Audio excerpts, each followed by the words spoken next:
Hi, I'm Jodi Zolynski. When I was young, I wasn't a stranger to church. We had 4 churches in our community. I was from a small town. So I would hit all youth organizations from 3 different churches. My grandma probably is the one that most taught me about prayer and praying. Whenever we stayed at her house, we would have to go into the living room, sit there, and we would say the Lord's Prayer, the Hail Mary prayer, and then she would say a prayer for all of us, and then off to bed we'd go. Other than that, I just remember hearing about rules at church and what you couldn't do. And so I grew up thinking, man, there's a lot of rules, and it doesn't seem very inviting. I would pray for things, I would be thankful for things.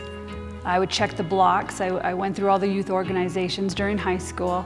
And then I would say 3 to 5 years ago, I realized probably during the most challenging years of my life that I just stopped.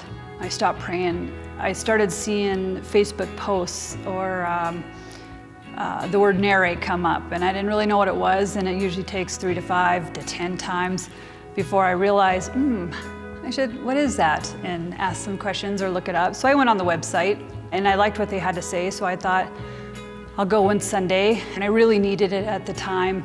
So I showed up, and really from there I never stopped. The music, it was a time where I really needed music.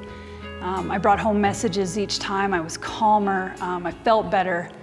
And then I think it was November, the author of the book called The Shack showed up. He was presenting for all 3 services that Sunday. And I went to the 10 o'clock and listened to him, and then it was like this emotional light bulb went off. So many things that he said, it really resonated with me, and I felt like I understood all my upbringing and things I didn't understand and all those rules. That's not how it is. I just misinterpreted it, or maybe I was taught that way. I don't know, it doesn't matter, because now I understand and I feel like I get it.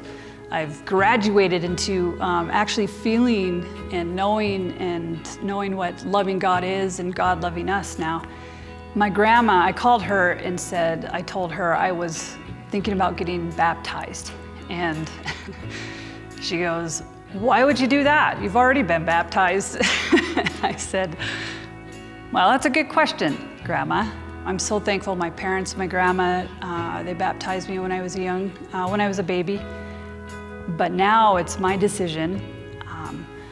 I get to stand on my own 2 feet and say, I get it. I know what loving God and God loving us and what that means. I don't understand it all, but I get it and I feel it. And now it's my decision to say that I love God, and I'm excited to be baptized and follow Jesus. And hopefully I can learn to serve like He serves."